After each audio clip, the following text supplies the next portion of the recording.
بسم الله الرحمن الرحيم.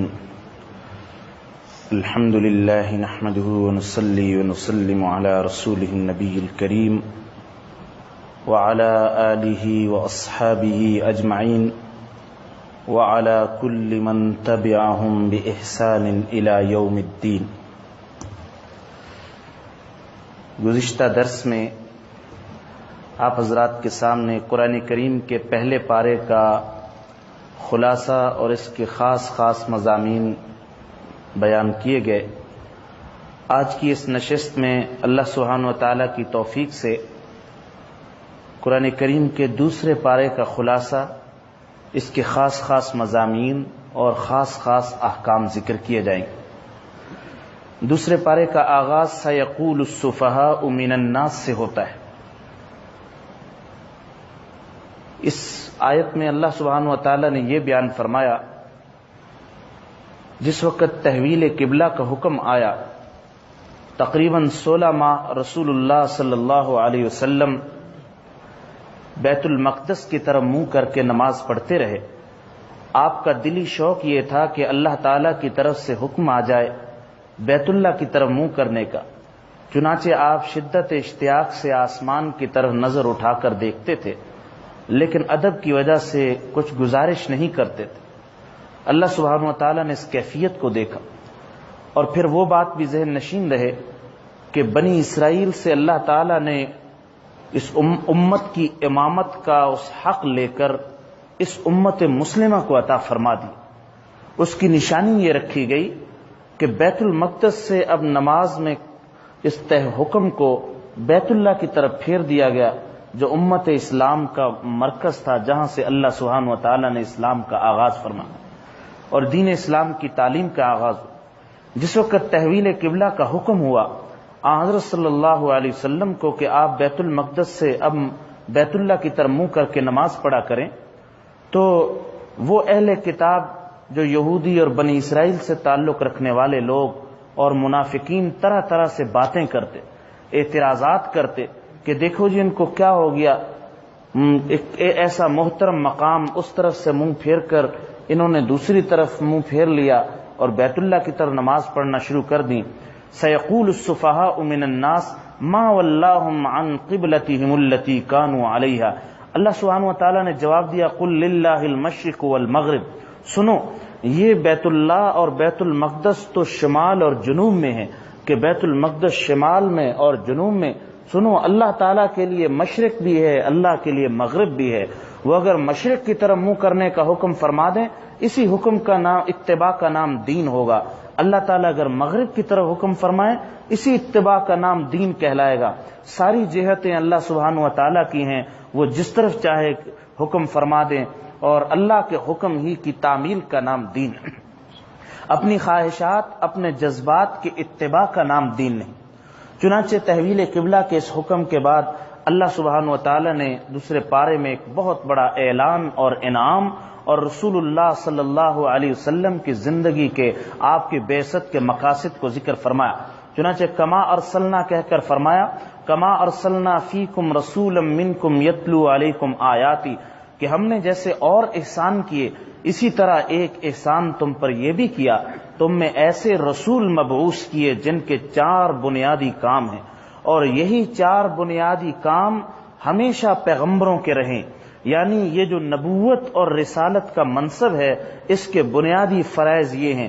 نمبر 1، یتلو علیکم آیاتنا، وہ پیغمبر تمہارے سامنے ہمارے قرآن کی آیات تلاوت کر کے دکھاتے ہیں.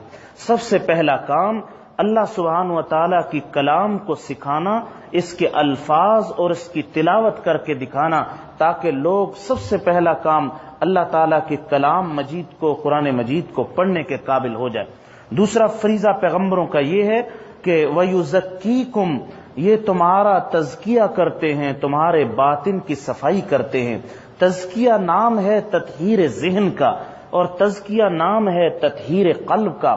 ذہن کو پاک کرنا اور قلب کو پاک کرنا یہ تزکیہ کہلاتا ہے.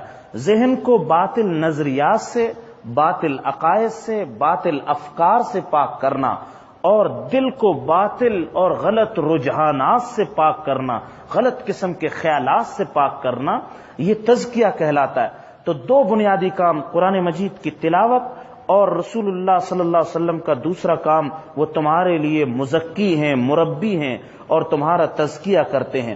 جب یہ دو کام ہو گئے، ان دو کاموں کے بعد اب تیسرے کام کی باری آتی ہے، وَيُعَلِّمُكُمُ الْكِتَابَ، اور تمہیں وہ اللہ کی کتاب بڑی تفصیل کے ساتھ پڑھ کر سکھاتے ہیں، تمہیں اللہ تعالیٰ کی کتاب کا مطلب سمجھاتے ہیں، اس کے احکامات بتلاتے ہیں۔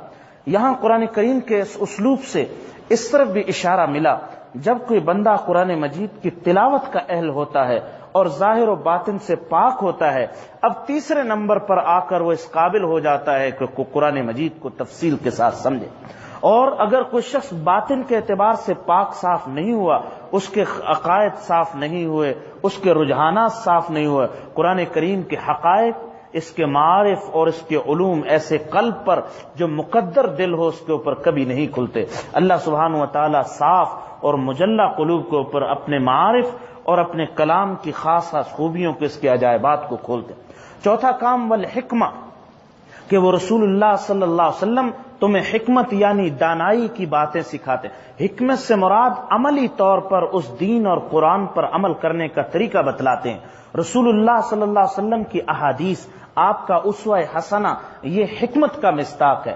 گویا آپ کی جو عملی زندگی ہے، آپ کے فرامین، آپ کے اقوال، آپ کے اعمال، آپ کے معمولات، یہ ساری کی ساری حکمت کہلاتی ہیں۔ گویا قرآن کریم نے اس طرف بھی اشارہ فرما دیا، اور قرآن کریم کے الفاظ سے یہ پتہ چلا کہ جس طرح نظریاتی اور علمی طور پر تعلیم کی ضرورت ہے، اسی طرح انسانوں کے سامنے ایک عملی طور پر نمونہ بھی ہونا چاہیے۔ اور اللہ سبحانہ و تعالیٰ نے اس نظریاتی اور فکری کتاب کا نمونہ عملی قرآن کی صورت میں رسول اللہ صلی اللہ علیہ وسلم کی صورت میں ہمیں عطا فرمایا۔ آپ چلتی پھرتی کتاب اللہ تھے۔ حضرت عائشہ صدیقہ رضی اللہ عنہا سے کسی نے پوچھا کہ رسول اللہ صلی اللہ علیہ وسلم کے اخلاق کے بارے میں بتلائیے کہ آپ کے اخلاق کیا تھے۔ فرمایا کان خلقہ القرآن، ارے تم قرآن نہیں پڑھتے؟ یہ جو پورا قرآن مجید ہے یہی رسول اللہ صلی اللہ علیہ وسلم کے اخلاق تھے۔ گویا ایک قرآن کتابی ہے، ایک قرآن عملی ہے۔ کتابی قرآن ہمارے ہاتھوں میں اللہ نے مصحف اور کتاب کی شکل میں عطا فرمایا، اور عملی کتاب رسول اللہ صلی اللہ علیہ وسلم کے اسوہ حسنہ کی صورت میں عطا فرمایا۔ یہ چار کام، ان چار قسم کے شعبے جو دین کے رکھے گئے، یہ دین اسلام کے پیغمبروں کے اور پیغمبروں کے وارثین کے یہ بنیادی فرائض ہیں جس پر وہ اپنی ساری زندگی کو صرف کرتے ہیں۔ ان کی محنت کا محور یہی کام ہوتے ہیں۔ فرمایا کہ جو بندہ ان چار کاموں کو، قرآن مجید کی تلاوت کو سیکھ لیتا ہے، تزکیہ کر لیتا ہے، قرآن مجید کو تفصیل سے پڑھتا ہے اور حکمت اور دانائی سیکھ لیتا ہے، پھر اللہ تعالیٰ اس پر اپنے راستوں کو آسان فرما دیتے ہیں۔ چنانچہ آگے اللہ سبحانہ و تعالیٰ نے اپنے راستے کے فی سبیل اللہ کے فضائل بیان فرمائے کہ اللہ کا راستہ جس بندے پر آسان ہو جائے اور اس کے لیے مزیدار بن جائے، پھر اس راستے پر وہ بڑی سے بڑی قربانی کرنے سے بھی دریغ نہیں کرتا۔ چنانچہ اس راستے پر اگر اسے جان بھی لٹانی پڑے تو بڑی ہنسی خوشی اپنی جان بھی اللہ کے نام پر قربان کر دیتا ہے۔ چنانچہ اس راستے میں اللہ کے نام پر قربان ہونے والے شہیدوں کے احکام ذکر فرمائے۔ وَلَا تَقُولُوا لِمَن يُقْتَلُ فِي سَبِيلِ اللَّهِ أَمْوَاتٌ، سنو اللہ کی راہ میں جو جان دینے والے لوگ ہیں وہ اس قابل نہیں، وہ ایسے نہیں ہیں، ان کی قربانی اتنی بڑی ہے، ہم تمہیں منع کرتے ہیں، پابندی لگاتے ہیں کہ تم ان کو مردہ کہو، وہ دراصل زندہ ہیں، ان کی زندگی کا شعور تم نہیں سمجھتے، اللہ سبحانہ و تعالیٰ ان کی زندگی کو سمجھتے ہیں، اور اللہ سبحانہ و تعالیٰ کی طرف سے ان کو رزق بھی دیا جاتا ہے۔ چنانچہ شہادت کے اس مرتبے اور مقام کو بھی ذکر فرمایا گیا، اور ساتھ ساتھ یہ بھی فرما دیا گیا اسی شہادت کے فی سبیل اللہ کے مقام کو کہ اللہ کا راستہ کیا ہے، اللہ کے راستے کے کام کیا ہیں۔ فَاذْكُرُونِي أَذْكُرُكُمْ وَاشْكُرُوا لِي وَلَا تَكْفُرُونَ، اے دنیا کے انسانوں تم میرا ذکر کرو، تم مجھے یاد کرو، میں تمہیں یاد کروں گا، تم میری نعمتوں کا شکر بجا لاؤ، ناشکری نہ کرو۔ اللہ تعالیٰ نے تمہیں بڑے انعامات اور تمہارے اوپر بڑے احسانات فرمائے۔ چنانچہ اللہ سبحانہ و تعالیٰ کا ذکر، اللہ تعالیٰ کی یاد ایک ایسی چیز، چنانچہ حدیث قدسی میں فرما دیا، اے دنیا کے انسانوں اگر تم کسی مجمع میں تو اگر تم مجمع میں میرا ذکر کرو گے میں تمہارے مجمع سے بہتر مجمع فرشتوں کے مجمع میں تمہارا تذکرہ کروں.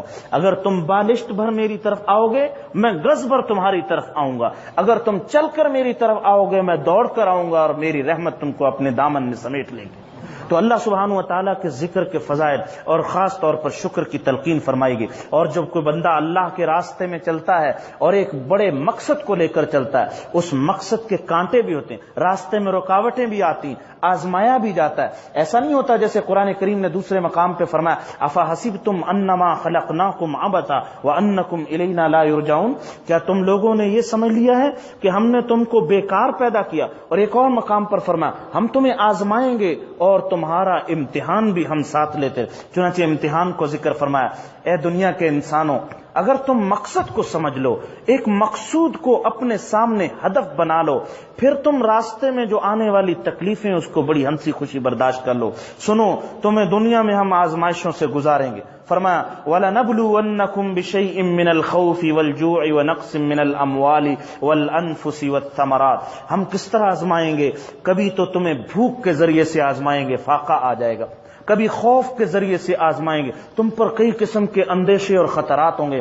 کبھی تمہارے مال کی کمی کے ذریعے آزمائیں گے. کبھی پیداوار کی جو توقع باندھ رکھی تھی اس پیداوار کی کمی کے ذریعے آزمائیں گے. کبھی کسی کو ہم کسی نفس کو قبول کر لیں گے, اس کی جان قبض کر لیں گے, اپنے پاس بلا لیں گے. ہم اس طرح مختلف طریقوں سے آزمائیں گے اور تمہارا ہم امتحان لیں گے. تم یاد رکھنا جب ان آزمائشوں سے گزرو تم ہمارے اس نظام حیات کو سمجھنا, اس کی اگر باریکی کو سمجھ لو گے کبھی پریشان نہیں ہوگے, کبھی غمزدہ نہیں ہوگے. اس نظام کی طرح سمجھنا جب بات بات پر تمہیں آزمایا جائے اور تمہارے مال میں کمی آئے, کہیں نقصان ہو, کہیں اندیشہ ہو, کہیں فکر ہو, تو تم انا للہ و انا الیہ راجعون کا کثرت سے ورد کر. اس کی حقیقت کو سمجھ لو, انا للہ ہم سارے کے سارے اللہ کے ہیں, ہم اللہ کے ہیں, اللہ ہمارا ہے, ہم کسی اور کے نہیں ہیں. وہ ہمارے مالک ہیں, ہمارے مولا ہیں, ہم بھی ان کے مملوک, ہماری اشیاء بھی ان کی مملوک. ہمیں جن چیزوں کی ملکیت دی ہے مجازن دی ہے, اصل مالک تو اللہ سبحانہ و تعالیٰ ہیں ساری چیزوں کے. انہوں نے اگر چیزیں ہمیں دی اور وہ چیز لے لی, ہمیں اعتراض نہیں ہونا چاہیے, یہ کہہ کر تسلی دیں ہم اللہ سبحانہ و تعالیٰ کے ملک وَإِنَّا إِلَيْهِ راجعون, اور ہم اللہ سبحانہ و تعالیٰ ہی کے پاس جانے والے ہیں. ہمارا لوٹنا بھی وہی, جو ہمارا مقصود, جو ہمارا محبوب, جو ہمارا مطلوب, ہمیں وہیں جانا ہے. اس لیے ہماری یہ دنیا رہ گزر ہے, رہ گزر دنیا ہے بستی نہیں. یہ دنیا ہمیشہ رہنے کی جگہ نہیں. اس راہ گزر میں اگر ہمارا کوئی نقصان ہو, ہنسی خوشی برداشت کر کے یہ تصور کریں, یہ یقین تازہ کر لیں ہم سب اللہ کے پاس لوٹ کر جانے والے. ہمیں جب ہمارا مقصود حاصل ہوگا اور اللہ سبحانہ و تعالیٰ کی رضا اور اس کی لقاء اور اس کی خوشی حاصل ہو گئی, پھر یہ ساری چیزوں کا کوئی, اس لیے کہ جس آدمی کی منزل صحیح ہو جائے اس کو راستے کی تکلیفیں کوئی غم نہیں دیتی, راستے کی تکلیفیں بھول جاتی ہیں. اور اگر اس نے راستے کی تکلیفوں میں ہی سب کچھ اس نے احساس پیدا کیا, خدا نہ خواستہ اس کی منزل کھوٹی ہو گئی, اس سے بڑا نقصان والا کوئی. ہماری منزل اللہ سبحانہ و تعالیٰ کی لقاء اور اللہ سبحانہ و تعالیٰ کی رضا ہے. چنانچہ اس کے بعد ان احکام کو ذکر کرنے کے بعد اب اللہ سبحانہ و تعالیٰ نے حج کے احکام کو ذکر فرمایا کہ حج ایک چونکہ بہت بڑا فریضہ, زندگی میں ایک مرتبہ فرض ہونے والا فریضہ عائد ہونے والا ہے.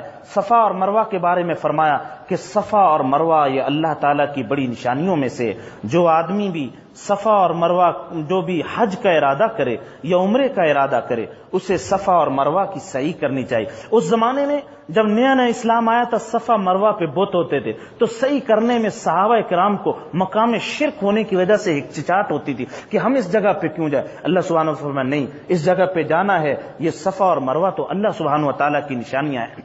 اور پھر حج کے احکام کو تفصیل سے ذکر فرمایا گیا, جس کی تفصیل کچھ آیات کے بعد آگے آ رہی. قرآن کریم نے ایک بہت بڑی تعلیم یہ بھی ذکر فرمائی وَمِنَ النَّاسِ مَن يَتَّخِذُ مِن دُونِ اللَّهِ أَندَادًا, لوگوں میں سے بعض ایسے مزاج کے لوگ بھی ہیں جو اللہ کو چھوڑ کر, اللہ کی عبادت کو, توحید کو چھوڑ کر شرک کا ارتکاب کرنے لگتے, اور اس شرک کے ارتکاب میں یہ کرنے لگتے. غور فرمائیے, ایک بڑی بات اللہ سبحانہ و تعالیٰ نے ذکر فرمائی کہ وہ اپنے شریکوں سے جن کو اللہ کے ساتھ شریک ٹھہراتے ہیں, یحبونہم کحب اللہ, وہ ان سے ایسی محبت کرنے لگتے ہیں جیسی اللہ تعالیٰ سے محبت ہونی چاہیے. اصل محبت تو اللہ تعالیٰ سے ہونی چاہیے، لیکن مشرک آدمی اللہ کی محبت کو چھوڑ کر اپنے معبودوں کو، جس کو اس نے سب کچھ سمجھا، اپنی ساری محبتوں کا محور اس کو بنا. اب انسان خود غور کر لے، اس نے اپنا ساری چیزوں کا مدار اور محور کس چیز کو بنایا؟ چاہے وہ تراشے ہوئے پتھر کے بت ہوں، یا کوئی تہذیب ہو، یا کوئی ملک ہو، یا کوئی اس کے سامنے دنیا کی کوئی آئیڈیل کوئی بستی ہو. وہ شخص جس کو بھی سب سے بڑا درجہ دے گا اپنی محبت کا، جس کو وہ محبوب بنائے گا، وہی اس کا بت کہلائے گا. اور محبت سب سے زیادہ تعلیم قرآن مجید کی یہ ہے، اللہ سبحانہ و تعالیٰ سے ہونی چاہیے. چنانچہ ارشاد فرمایا والذین آمنوا اشد حبا للہ. ایمان کی پہچان یہ ہے کہ ایمان والے کے دل میں سب سے زیادہ اللہ تعالیٰ کی محبت ہوتی. ایمان والا اللہ سے زیادہ کسی سے محبت نہیں کرتا. یہ ایمان کی پہچان قرآن مجید نے ذکر. اس سے یہ بھی پتا چلا کہ اگر ہم کسی کا ایمان ٹٹولنا چاہیں، اس کا ایمان کتنے معیار کا، اس کو یہ دیکھنا ہوگا کہ اس کے دل میں اللہ سبحانہ و تعالیٰ کی محبت کتنی. اگر اللہ تعالیٰ کی محبت کا لیول ساری محبتوں سے زیادہ، قرآن مجید نے یہ تعبیر نہیں فرمائی کہ جو ایمان والے ہیں وہ صرف اللہ سے محبت کرتے ہیں، ایسا نہیں فرمایا، بلکہ یہ فرمایا کہ وہ جن جن سے بھی محبت کرنے کی اجازت دی گئی ہے، ان محبتوں میں سب سے زیادہ اللہ سبحانہ و تعالیٰ سے محبت. اس لیے کہ بیوی سے، بچوں سے، اپنے مال سے، اپنے کاروبار سے، اپنی جاب سے محبت کرنا بری چیز نہیں ہے، لیکن ان کی محبتوں کو اللہ کی محبت پر ترجیح دے کے اللہ کے احکام کو پس پش ڈالنا اور دنیا کے تقاضوں پر عمل کرنا، یہ مذموم اور قابل ترک چیز. اس لیے فرمایا کہ ایمان والے وہ ہیں جو اللہ سبحانہ و تعالیٰ سے سب سے زیادہ محبت کرتے ہیں. قرآن مجید کی اس تعبیر سے یہ بھی پتہ تھا، شرک کی جیسے بہت ساری اقسام ہیں، عبادت میں شریک ٹھہرانا، اللہ تبارک و تعالیٰ کے علم میں غیر اللہ کو شریک ٹھہرانا، اللہ کی قدرت میں غیر اللہ کو شریک ٹھہرانا، اسی طرح اللہ تعالیٰ کی محبت میں غیر اللہ کو شریک ٹھہرانا بھی شرک. چنانچہ قرآن مجید نے یحبونہم کحب اللہ کہہ کر اس کی مذمت فرما دی کہ اللہ تعالیٰ کی محبت میں غیروں کو شریک کرنا، کہ ان کی محبت کا لیول اور اس کی مقدار بڑھ جائے، یہ اللہ تعالیٰ کو ناپسند ہے. شرک کی اس مذمت کے بعد قرآن مجید نے آیت نمبر 176 میں نیکی کا بہت بڑا تصور ذکر فرمایا کہ اسلام میں نیکی کی حقیقت کیا ہے. چنانچہ نیکی کا تصور یہ ذکر فرمایا کیونکہ ہر آدمی کسی خاص چیز کو نیکی سمجھتا ہے اور ساری زندگی اس کے لیے کوشش کرتا رہتا ہے. جیسے قرآن کریم نے عیسائیوں کے بارے میں کہا وَرَهْبَانِيَّةً ابْتَدَعُوهَا، انہوں نے رہبانیت کو اختیار کیا، اسی کو نیکی سمجھا اور وہ سمجھتے رہے کہ اسی راستے سے اللہ، حالانکہ اللہ سبحانہ و تعالیٰ نے ان کو اس بات کا حکم نہیں فرمایا تھا کہ وہ بیوی بچوں کو سب کو آگ کر کے چھوڑ کر چلے جائیں، پہاڑوں میں جا کر زندگی بسر کریں اور دنیا سے اور معاشرے سے کٹ جائیں. ایسی کوئی تعلیم ان کو نہیں دی گئی. اس لیے رسول اللہ صلی اللہ علیہ وسلم لا رہبانیت فی الاسلام، اسلام میں رہبانیت کا کوئی تصور. بعض قومیں، بعض افراد وہ خاص چیز کو نیکی سمجھتے ہیں اور اس کو اللہ کے قرب کا ذریعہ سمجھتے ہیں. اس لیے اسلام نے، قرآن مجید نے واضح طور پر بتلایا کہ ہم بتلاتے ہیں کہ نیکی کیا ہے. چنانچہ یہ آیت یعنی آیت نمبر 177 یہ بڑی اہم ترین آیت ہے. اس میں اللہ تعالیٰ نے نیکی کے ابواب کو ذکر فرمایا. لیس البر ان تولوا وجوہکم قبل المشرق والمغرب ولکن البر من آمن باللہ. میں پہلے اس آیت کا ترجمہ کر دوں.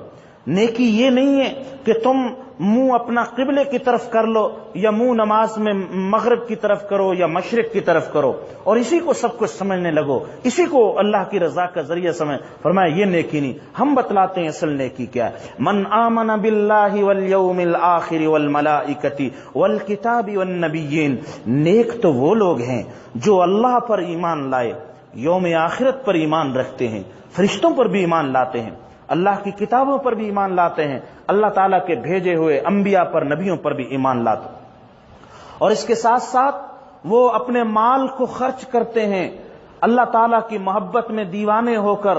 اپنے مال کو، چاہے وہ مال ان کا کتنا پسندیدہ ہو، اپنے دل پسند مال کو اللہ کی محبت میں آ کر خرچ کرتے ہیں، اپنے قریبی رشتہ داروں پر بھی، یتیموں پر بھی، مسکینوں پر بھی، مسافروں پر بھی، اور جو محتاج ہیں مانگنے والے ان پر بھی.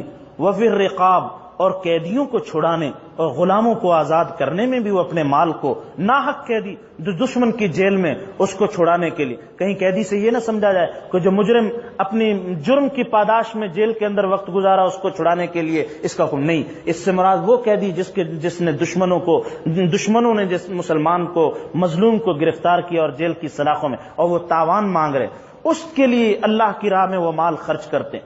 اب آگے فرمایا وَأَقَامَ الصَّلَاةَ، نیکی تو یہ ہے جس نے نماز قائم کی، وَآتَ الزَّکَاةَ، اور جس نے زکوٰۃ ادا کی، وَالْمُوفُونَ بِعَہْدِهِمْ، اور جو اپنے عہدوں کی اپنے جتنے بھی عہد و پیمان انہوں نے کیے اس کی پاسداری کرنے والے ہیں، جب وہ کوئی عہد کر لیتے ہیں، ایگریمنٹ کرتے ہیں، والصابرین فی البأساء والضراء، اور وہ تنگی کی حالت میں خوشی کی حالت میں صبر کے دامن کو تھامے رکھتے ہیں، وحین البأس، جس وقت دشمنوں سے مقابلہ ہوتا ہے اور مسلمانوں کی کفر سے جنگ شروع ہوتی اس وقت بھی وہ صبر کا مظاہرہ کرتے ہیں اور صابر قدمی کا مظاہرہ کرتے ہیں۔ اولئک الذین صدقوا، یہ سچے لوگ ہیں، یہ صادقین ہیں، وَأُولَئِكَ هُمُ الْمُتَّقُونَ، یہی تقوی والے۔ اگر تقوی والوں کے اوصاف جاننا چاہو تو یہی جو ان ابواب بر، نیکی کے ان کاموں پر عمل کرنے والے ہیں، یہی تقوی والے لوگ۔ اگر ہم اس آیت بر پر ہم غور کریں، اللہ تعالیٰ نے 4 قسم کے دین کے بنیادی شعبوں کو اس کے اندر ذکر فرما دی۔ سب سے پہلا شعبہ ہے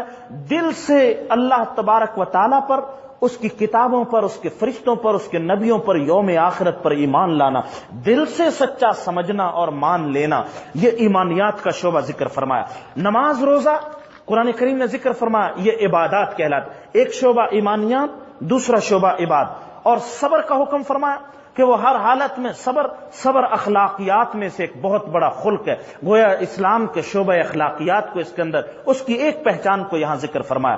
نمبر 4، وہ اپنے معاہدات کی پاسداری کرنے والے، عہد کی پاسداری، اس میں معاملات کو ذکر فرما دیا، اس لیے کہ معاملات بھی دین اسلام کا بہت بڑا شعبہ، چاہے وہ اجتماعی معاملات ہوں یا خانگی معاملات۔ جو بندہ عہد و پیمان کرتا ہے، جیسے بیع و شراء کا معاملہ، خرید و فروخت کا، یہ بھی ایک معاملہ، اس کے تقاضوں کو جو پورا کرے گا وہ وقت پر ادائیگی اور یہ سارے جتنی بھی شرائط وہ اپنے عہد کو پورا کرنے۔ قرض کا معاملہ، اس کو ادا کرنا وقت پر، یہ بھی اپنے عہد کی پاسداری۔ اسی طرح میاں بیوی کا جو نکاح کا معاملہ ہوتا ہے اس کو بھی عقد نکاح کہا جاتا ہے، اور عقد کا معاملہ بھی، عقد کا معنی بھی ایک عہد ہے، ایک ایگریمنٹ ہے جن کے درمیان ہوتا ہے کہ اب زندگی دونوں کی ایک دوسرے کے حقوق کی رعایت کے ساتھ گزرے گی۔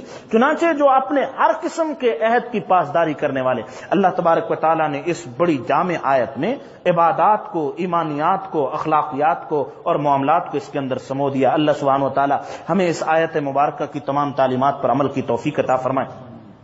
آگے قرآن کریم نے یہ ذکر فرمایا اور سورہ بقرہ سے ہمیں یہ تعلیم ملی، یہ ساری عبادات، یہ معاملات اور اخلاقیات یہ جبھی قائم رہیں گے جب معاشرے میں امن ہو۔ اگر کسی معاشرے اور سوسائٹی میں دنگا فساد کا عالم ہو، تخریب کاری ہو، کشت و خون کا بازار گرم ہو، پھر عبادات بھی نہیں رہتی، پھر یہ ساری کی ساری چیزیں ختم ہو جاتی۔ اس لیے معاشرے میں امن قائم کرنے کا ایک نسخہ بیان فرمایا، کتب علیکم القصاص، اے ایمان والو ہم نے تمہارے اوپر قصاص فرض کیا۔ قصاص کو تم ایک ظالمانہ سزا نہ سمجھو، اسلامی سزاؤں کو تم وحشیانہ نہ سمجھو، یہ ہم نے جو اسلامی سزائیں مقرر کی یہ تمہارے فائدے کے لیے۔ اے مخاطب، اے وہ شخص، دیکھو قرآن کی تعبیر میں کھول کر بیان کرو، اے مخاطب جو تو قرآن کی سزا کو وحشیانہ اور ظالمانہ تصور کر رہا ہے، تیری حیات بھی اللہ تعالیٰ نے اسی کے اندر رکھی ہے۔ اس لیے کہ جب قاتل کو قصاص کے طور پر قتل کیا جائے گا اور اس کو پتا ہوگا کہ مجھے قتل کیا جا سکتا ہے تو وہ 100 بار قتل کرنے سے پہلے سوچے گا۔ اگر قاتل بے باک ہو جائے، اس کو یہ معلوم ہو مجھے کوئی سزا نہیں ملے گی، مجھے چھتری فراہم کرنے والے، پناہ فراہم کرنے والے بہت ہیں اور میری جان محفوظ رہے گی، تو وہ لوگوں کو گاجر مولی کی طرح کاٹتا رہے گا۔ اے مخاطب، اے اسلام کی سزاؤں کو وحشیانہ تصور کرنے والے، یہ قاتل کبھی تمہاری گردن بھی دبوچ سکتا ہے، تمہاری حیات کو بھی ختم، پوری معاشرے کی حیات۔ اور اللہ اکبر، اس قصاص کے نظام میں خود قاتل کی حیات بھی مضمر ہے، اس لیے کہ جس قاتل کو پتا ہوگا مجھے پھانسی پہ چڑھایا جائے گا، میرا سر قلم کیا جائے گا، اس کا ہاتھ، اس کی یہ انگلی ٹریگر پر 100 مرتبہ رکے گی کہ اگر میں نے یہ غلطی کر لی تو مجھے بھی قتل کر دیا جائے گا، اس لیے وہ رک جائے گا۔ وہ جو اس نے انجام کے طور پر مقتول ہونا تھا اس سزا کے خوف سے، وہ پہلے ہی بچ جائے گا۔ اللہ تعالیٰ نے اس نظام کے اندر، اور جب سے یہ نظام اٹھے یہ ساری چیزیں، اللہ یہ احکام، یہ حدود، یہ ساری چیزیں ختم ہو گئی، یہ معاشرے کے اندر بد امنی اور کشت و خون کا بازار گرم ہو گیا اور انسانوں کی قدر و قیمت ختم ہو گئی۔ چنانچہ اللہ سبحانہ و تعالیٰ نے انسان کے اس اجتماعی ماحول میں امن کا یہ نسخہ اور سزاؤں کا یہ نظام بیان فرمایا، جو اسلام کا ایک سیاسی اور یہ قصاص و دیت کا ایک نظام کہلاتا ہے، جس کو حدود اللہ بھی کہا جاتا ہے۔ آگے چل کر سورہ بقرہ میں اللہ تبارک و تعالی نے انسان کو تزکیہ اور تقوی والی زندگی گزارنے کا نسخہ بیان فرمایا کہ تقوی اور طہارت والی زندگی گزارنے کا طریقہ یہ ہے کہ تم رمضان کے مہینے کے روزے رکھو۔ کتب علیکم الصیام کما کتب علی الذین من قبلکم لعلکم تتقون، اے ایمان والو ہم نے تمہارے اوپر روزے لکھ دیے ہیں جیسے تم سے پہلے لوگوں پر ہم نے لکھ دیے، اور یہ روزے اس لیے لکھے تاکہ تمہارے اندر ایک تقوی والا وصف پیدا ہو جائے۔ اصل مقصود تو متقی بنانا، اور روزے کے ذریعے سے یہ وصف تمہارے اندر بہت اعلیٰ درجے میں پیدا ہو جائے، اس لیے کہ روزہ نام ہے حلال چیزوں سے بچنے کا۔ جب تم ہمارے حکم سے کھانے سے رک گئے، پینے سے رک گئے اور اپنی خواہشات نفسانی سے رک گئے، ہم نے منع کیا تھا، پھر ہم نے کہا اب کھاؤ، اس میں دیر نہ کرو، تم کھانے لگ گئے، پھر منع کر دیا، باز آؤ، تم رک گئے۔ یہی ہوتا نا جی، سحری کے اندر تاخیر کرنے کا، افطار میں جلدی کرنے کا حکم، تو یہ ساری چیزیں ہمارے حکم کے تابع کر رہے ہو، تو یہ ہم تمہاری ریہرسل، تمہاری مشق کرا رہے ہیں۔ کل جب تمہیں ہم حرام کے بارے میں کہیں کہ حرام سے باز آ جاؤ، تمہارے لیے حرام سے بچنا آسان ہو جائے۔ گویا روزہ ایک ریاضت اور ایک مشق اور ایکسرسائز ہے تقوی کی، اس کے ذریعے اللہ تعالیٰ بندے کے اندر، مومن کے اندر تقوی والے اس وصف کو، اس صلاحیت کو پیدا فرماتے۔ چنانچہ اس کی مثال ایسی ہے جیسے یہ نفس کی مثال شرارتی گھوڑے کی طرح۔ شرارتی گھوڑا، وہ اگر اس کا مالک اس کی پیٹھ پر اگر سوار ہو اور اس کو سدھایا نہ جائے تو کہیں نہ کہیں یہ گھوڑا شرارت کر کے اپنے مالک کو پٹک کر زمین پہ پھینک دے، اس کی ہڈیاں ٹوٹ جائیں۔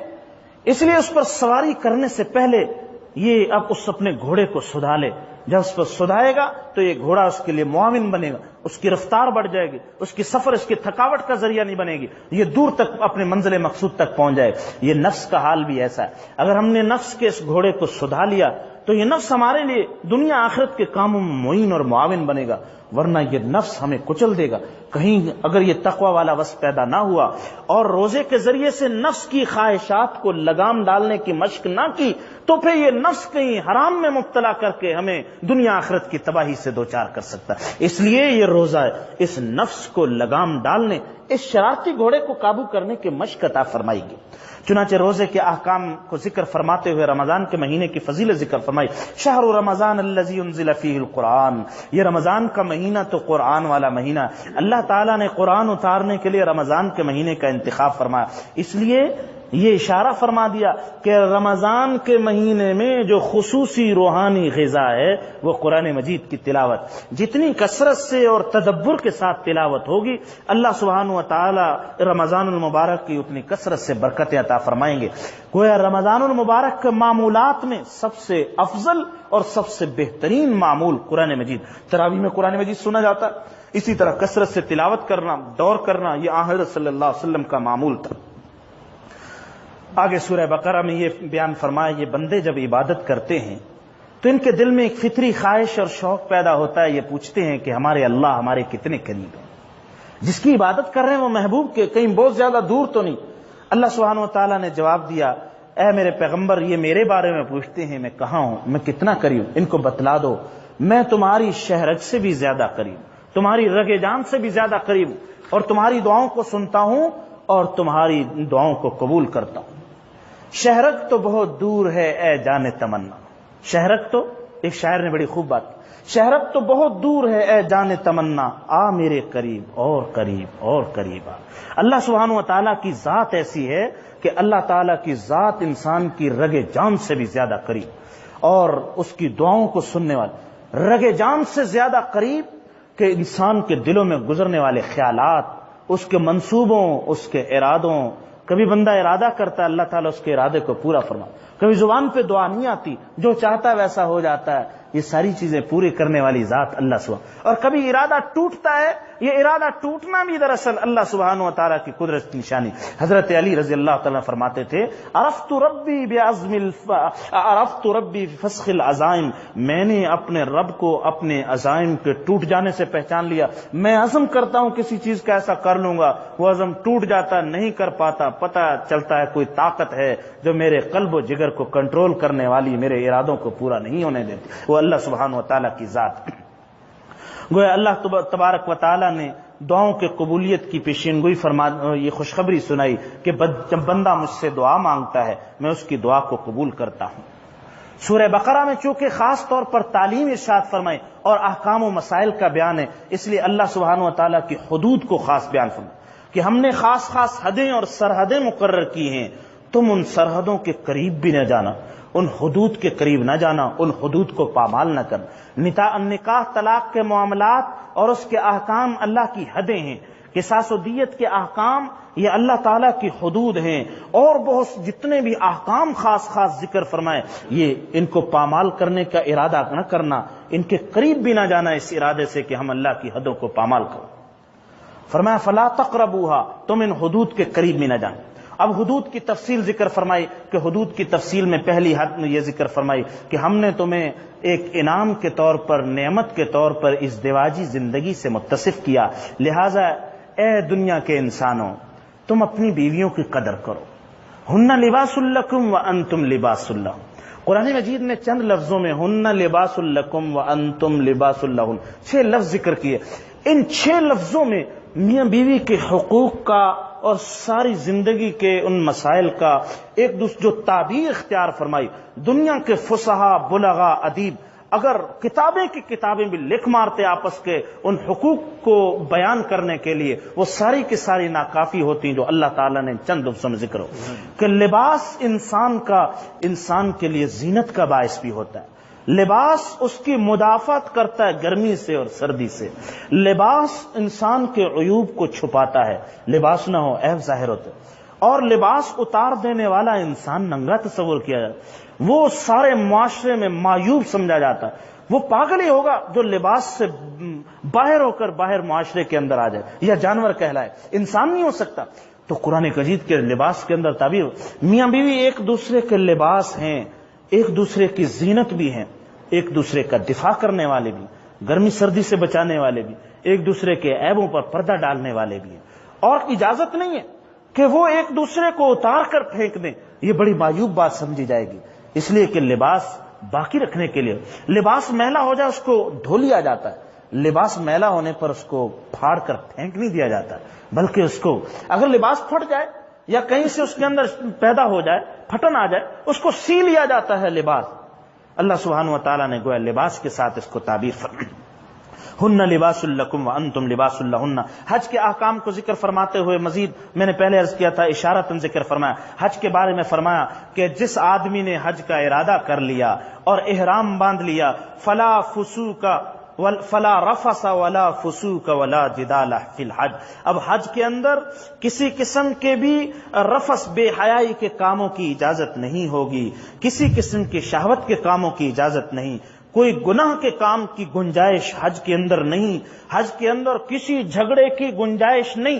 اگر حج کے اندر یہ چیزیں آ گئی، رفث آ گیا، گناہ آ گیا اور اس کے اندر جھگڑے شامل ہو، پھر وہ حج نہیں رہے گا، وہ کوئی اور چیز بن جائے. اگر حج کرنا چاہتے ہو ان ساری چیزوں سے حج کو پاک ہونا چاہیے. اس لیے رسول اللہ صلی اللہ علیہ وسلم فرمایا من حج فلم يرفث ولم يفسق رجع كيوم ولدته امه. جس آدمی نے حج کیا اور حج کے دوران کوئی اس نے ایسا بے حیائی کا کام نہیں کیا، حج کے دوران کوئی اللہ کی نافرمانی اور گناہ نہیں کیا، احرام کی کوئی پابندی نہیں توڑی، وہ ایسا لوٹ کر آئے گا پاک اور صاف ہو کر جیسے آج ہی یہ پیدا ہوا ماں کے پیٹ سے. جس طرح بچہ پیدا ہوتا ہے اس کے ذمے کوئی گناہ نہیں ہوتا، وہ پاک صاف ہوتا ہے، اسی طرح یہ حاجی جب ایسے حج مبرور کے ساتھ لوٹ کر آتا ہے یہ اسی طرح ان نومولود بچے کی طرح گناہوں سے پاک اور صاف ہو جاتا ہے. چنانچہ حج کے احکام کو ذکر فرمایا گیا اور اس کے علاوہ حج کے دیگر احکام ذکر فرمائے گئے کہ حج کے دوران اگر قربانی لے کر گئے اس کے احکامات کیا ہیں، اگر قربانی کے بغیر حج کے موقع پر پہنچے اس کے احکام کیا ہیں، اگر کوئی حج تمتع کرنا چاہتا ہے اس کے لیے حکم کیا ہے، اگر حج تمتع میں قربانی کی وہ طاقت نہیں رکھتا اس کے لیے احکام کیا ہیں، ان تفصیلی احکام کو سورہ بقرہ کی ان آیات میں ذکر کیا گیا۔ اگر مطلوب ہو تو حج کی کتابیں بھی لکھی گئیں اور تفاصیل سے اس کو دیکھا جا سکتا۔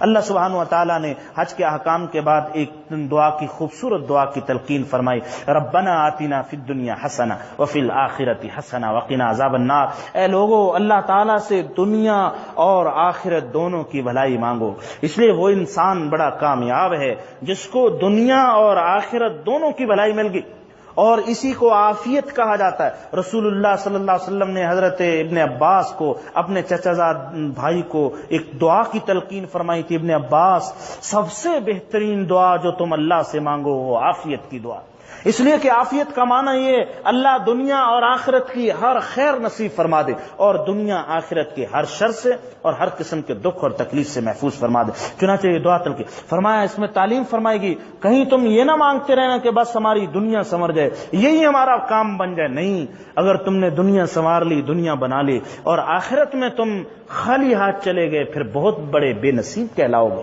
پھر بد نصیب کہلاؤ گے۔ اس لیے دنیا کے ساتھ ساتھ آخرت بھی مانگو اور آخرت کے ساتھ ساتھ دنیا بھی مانگو، اس لیے کہ دنیا ہوگی تو دنیا کو ہم آخرت کی حاصل کرنے کی سواری اور اس کو ذریعہ بنا سکیں۔ اس لیے کہ اللہ سبحانہ و تعالیٰ نے صاف فرمایا دوسرے مقام پر، وَابْتَغِ فِي مَا آتَاكَ اللَّهُ الدَّارَ الْآخِرَةَ، جو اللہ نے تمہیں دنیا میں عطا کیا ہے اس کے ذریعے سے تم دار آخرت کو تلاش کرو، دنیا کو کھیتی بناؤ، آخرت کو، آخرت کے اندر اس کا پھل پاؤ۔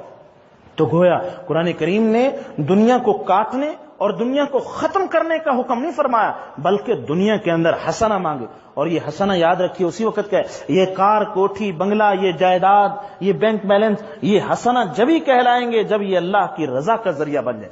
اگر یہ اللہ کی رضا کا ذریعہ نہ بنے تو یہ دنیا کہلائے گی اور یہ وبال جان اور وبال آخرت بن جائے گی۔ اگر اس کو اللہ کی رضا کا ذریعہ بنایا تو پھر یہ دنیا نہیں کہلائے گی، پھر یہ اللہ کی رضا کا وسیلہ اور ذریعہ اور ربنا آتنا فی الدنیا حسنہ کا مصداق بن جائے گی۔ اس دعا کی تعلیم فرمانے کے بعد اللہ سبحانہ و تعالیٰ نے گویا اس دعا کے ذریعے دین اور دنیا کے ایک حسین امتزاج کی ہمیں تعلیم کی کہ جب دنیا اور دین دونوں سنور جائیں گے انسان کے تو اس کے ذریعے سے ایک بڑا متوازن حسن پیدا ہوگا۔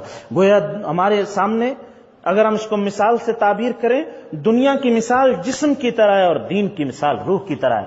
جس طرح جسم بغیر روح کے سڑا ہوا مردہ لاش کہلاتی ہے، اس کی کوئی حیثیت نہیں ہوتی، اس طرح اس دنیا کی کوئی حیثیت، کوئی وقت اور قدر و قیمت نہیں۔ وہ دنیا وہ تعفن کا شکار ہو جائے، وہ بدبودار ہو جائے، اپنی اور دوسروں کی تکلیف کا ذریعہ بن جائے گی اگر اس کے اندر دین شامل نہ ہوا۔ اس لیے اللہ سبحانہ و تعالیٰ نے ان دونوں کو اکٹھا کرنے کا حکم اور اس کی دعا کی تلقین فرمائی۔ آیت نمبر 204 میں اللہ سبحانہ و تعالیٰ نے، اس آیت کا بھی میں آپ کے سامنے ترجمہ ذکر کرتا ہوں، اس میں بڑی عجیب و غریب حقیقت کا بیان فرمایا کہ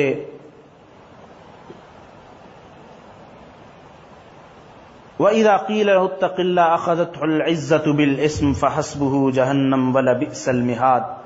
پیچھے سے مضمون یہ چلا آ رہا ہے کہ وَإِذَا تَوَلَّى سَعَى فِي الْأَرْضِ، بعض لوگوں میں سے بعض ایسے ہیں اے نبی صلی اللہ علیہ وسلم جن کی باتیں دنیاوی زندگی میں بڑی اچھی لگتی، باتونی تو بہت ہے، وَيُشْهِدُ اللَّهَ عَلَى مَا فِي قَلْبِهِ وَهُوَ أَلَدُّ الْخِصَامِ، ویسے اپنی ذات کے اعتبار سے بڑا جھگڑالو لیکن بات بات پر اللہ کو گواہ بنا، فطرت کے اعتبار سے جھگڑالو لیکن بات بات پہ وہ اللہ کی طرف نسبت کر اپنی پارسائی، اپنے تقوی کا اظہار کر، جب وہ پیٹ پھیر کے جاتا ہے سعی فی الارض لیفسد فیہا، پھر وہ زمین میں بڑے فساد مچاتا ہے، وَيُهْلِكَ الْحَرْثَ وَالنَّسْلَ وَاللَّهُ لَا يُحِبُّ الْفَسَادَ، اللہ ایسے فسادی کو پسند نہیں کرتے۔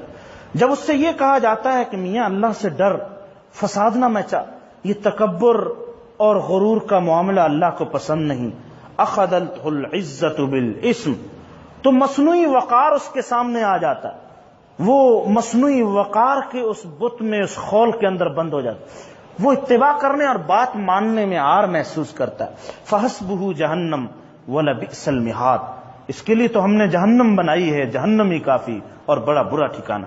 لیکن دنیا میں سارے لوگ ایسے نہیں، بعض لوگ ایسے بھی ہیں من یشری نفسہ ابتغاء مرضات اللہ، بعض ایسے ہیں جو اپنے جان مال اپنے نفس کو اللہ کے لیے بیچ ڈالتے ہیں اللہ کی رضا حاصل کرنے کے لیے۔ اللہ تعالیٰ ایسے بندوں پر بڑے مہربان، اور فرمایا یا ایھا الذین آمنوا ادخلوا فی السلم کافہ، اے ایمان والو اسلام میں پورے پورے داخل ہو۔ اسلام یہ مطالبہ کرتا ہے تم پورے مسلمان ہو، اس لیے 20%، 30%، 40%، 50%، 70، 90، 95% یہ اسلام کا اللہ کا مطالبہ ہے۔ تم اسلام میں اگر آؤ تو پورے داخل، اسلام میں آنا تو تمہارے اختیار میں، آنا چاہو آ جاؤ، نہیں آنا چاہو کوئی جبر نہیں، لا اکراہ فی الدین، اسلام میں آنے کے بارے میں کوئی جبر نہیں، ہر ایک کو اختیار دے دیا گیا، اپنی مرضی سے کوئی اسلام کو اختیار کرتا ہے کرے، نہیں کرتا وہ اپنی آخرت کو برباد کرے۔ ہم ترغیب دیتے ہیں، ہدایت کا راستہ دکھاتے ہیں، یہ اسلام کو اور ہدایت کا راستہ، لیکن جب اسلام میں آنا چاہو گے تو پھر تمہیں یہ اجازت نہیں ہوگی کہ تم اس میں سے میٹھا میٹھا لے لو اور کڑوے کڑوے کو پھینک دو اور اس کو تھوک دو، نہیں، اس کو اسلام کی تمام تعلیمات پر، اس کے تمام شعبوں پر عمل کرنا ہوگا۔ یا ایھا الذین آمنوا ادخلوا فی السلم کافہ ولا تتبعوا خطوات الشیطان، شیطان کے نقش قدم پر نہ چلو، ایسا نہ کرو کہ ادھر لا الہ الا اللہ اس عہد کو بھی اس منہ پہ بولا ہے، ادھر تو اللہ سبحانہ و تعالیٰ کی رضا کی بھی فکر ہے اور وصال صنم کی بھی فکر ہے، دوسری طرف ان معبودان باطلہ اور اللہ تبارک و تعالیٰ کی ناراضگی اور شیطان کے راستوں پر چل کر شیطان کو خوش کرنے والے کام نہ کرو۔ انہ لکم عدو مبین، وہ شیطان تمہارا بڑا کھلا دشمن ہے۔ گویا اللہ سبحانہ و تعالیٰ نے اسلام میں پورے پورے داخل ہونے کا حکم فرمایا۔ یسألونک ماذا ینفقون کہہ کر خرچ کے بارے میں ایک حکم ذکر فرمایا گیا۔ یہ صحابہ آپ سے خرچ کے بارے میں سوال کرتے ہیں، ہم اللہ کی راہ میں کیا خرچ کریں؟ قل العفو، اے پیغمبر صلی اللہ علیہ وسلم ان سے کہہ دیجئے تم گھر کے اخراجات سے بچنے والا مال اللہ کی راہ میں خرچ کرو۔ مطلب یہ جو تمہارے ذمے نان و نفقہ واجب ہے، تمہارے ذمے واجب نان و نفقہ کس کا ہے؟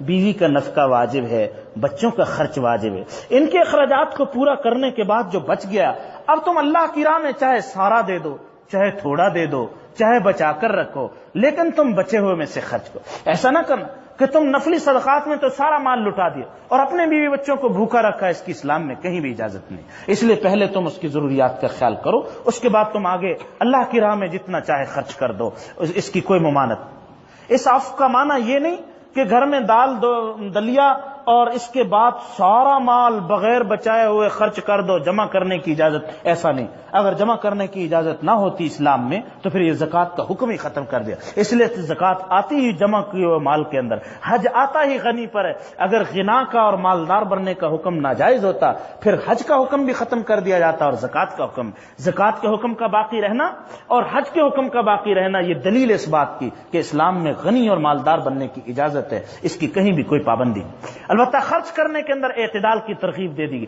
سورہ بنی اسرائیل میں فرمایا گیا جب تم اعتدال کے ساتھ ایسا نہ ہو کہ ایک دفعہ سارا مال خرچ کر دو پھر اپنے لیے بھی کچھ نہیں اور پھر بعد میں پریشان ہو کر تم دوسروں کی طرف سوال کا ہاتھ پھیلاؤ، اس کی اجازت۔ اور ایسا بھی نہ کرو لا تجعل یدک مغلولۃ الی عنق، اپنے ہاتھ کو اپنی گردن سے باندھ کر رکھا، کہیں ایک کھوٹی دھیلا بھی خرچ کرنے کے لیے اللہ کے راہ میں تیار، ایسا بھی نہ کرنا، پھوٹی کوڑی بھی خرچ نہ کرو، بلکہ تم اعتدال کے ساتھ درمیانے راستے کو اختیار کرو، اللہ کی راہ میں بھی خرچ کرو، بچا کر بھی رکھو اور اپنے گھر کی ضروریات پہ بھی اس کو خرچ کرو۔ چنانچہ خرچ کی تعلیم ارشاد فرمائی اور خرچ کی ترتیب بھی قرآن مجید نے ذکر فرمائی۔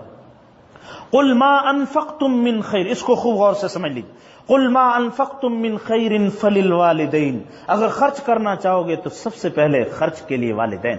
یہ یاد رکھیے، لوگوں میں بڑی غلط فہمی ہے اور خاص طور پہ تعلیم یافتہ طبقے میں، ہو سکتا ہے کہ تعلیم جن کو ان میں بھی یہ غلط فہمی ہو کہ بیوی بچوں کے خرچ کے بعد جو بچ جائے گا اس میں سے والدین کی خدمت کریں گے، ایسا نہیں ہے۔ والدین پر خرچ کرنا بیوی بچوں کے اخراجات سے پہلے، اپنے خرچ سے بھی پہلے والد۔ ایک آدمی، اس کی ماں بھوکی، والد اس کا بھوکا، فاقے سے شکار، اس کے لیے خود جائز نہیں کہ وہ اپنا پیٹ بھر کے کھانا کھائے۔ اس کی ماں دوا کو ترسی ہوئی، اس کو جائز نہیں ہے کہ اپنی دوا کا تو اہتمام کرے لیکن ماں کی دوا، اس کے علاج معالجے کی اس کو کوئی فکر نہ ہو۔ اس لیے بندے کے لیے سب سے پہلا خرچ اس کے والدین، اس کا حق سب سے۔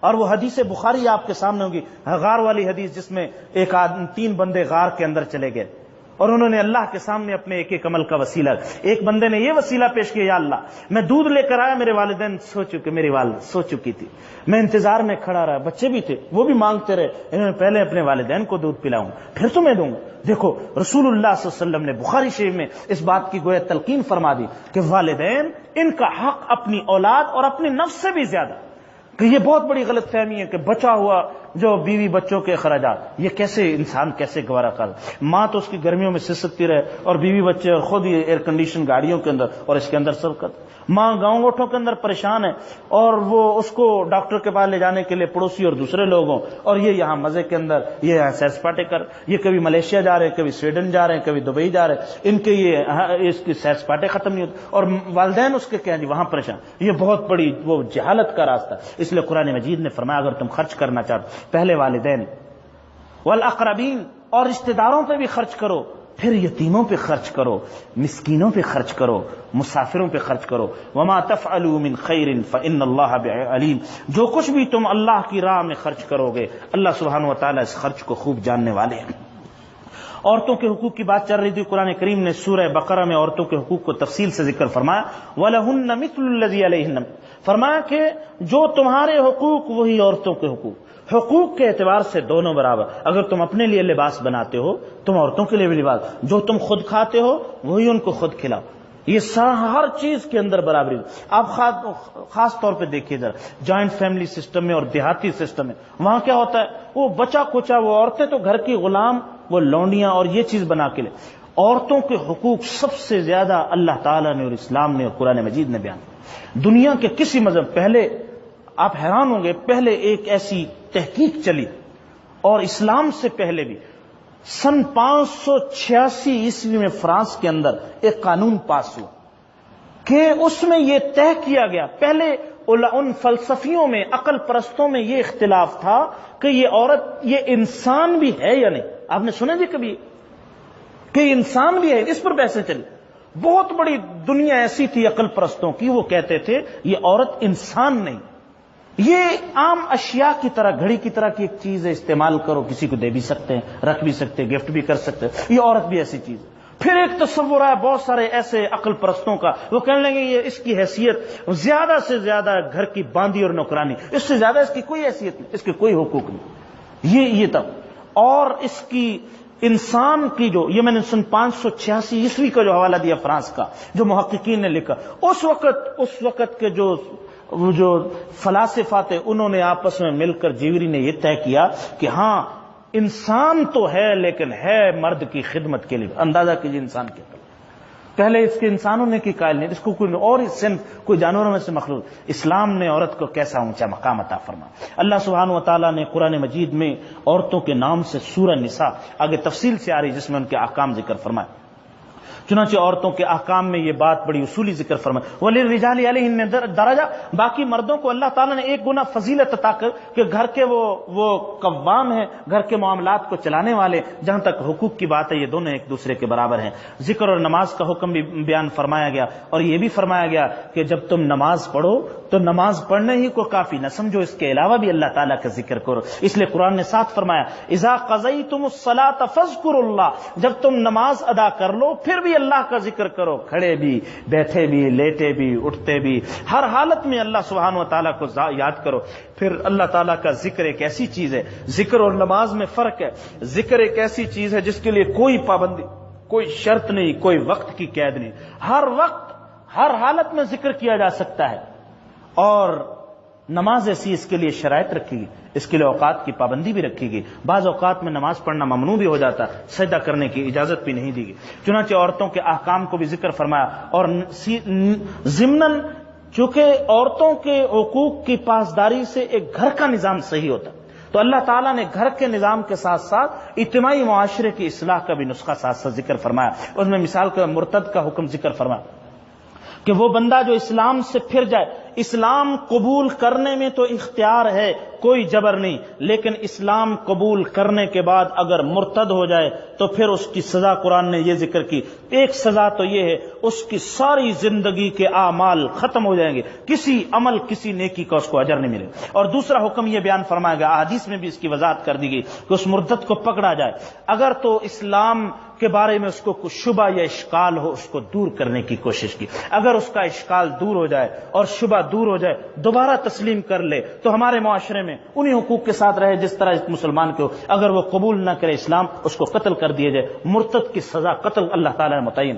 اس لیے اس پر کوئی اشکال نہ کیا جائے کہ یہاں تو پھر جبر ہو گیا. جبر نہیں, اس لیے کہ جب اسلام لانے میں اختیار تھا, جب قبول کر لیا, اگر یہ مرتد ہوا, یہ بہت سارے ان لوگوں کے لیے جو اسلام کے بارے میں انتظار میں ہوتے ہیں کہ ہم اسلام قبول کریں یا نہ کریں, اس کے ارتداد سے وہ سارے کے سارے گمراہی کی کھائی میں جا کر گرے. وہ کہیں گے صاحب دیکھو اتنا بڑا عقل مند شخص دوبارہ پھر گیا, اس کا مطلب اسلام کے اندر کوئی خرابیاں.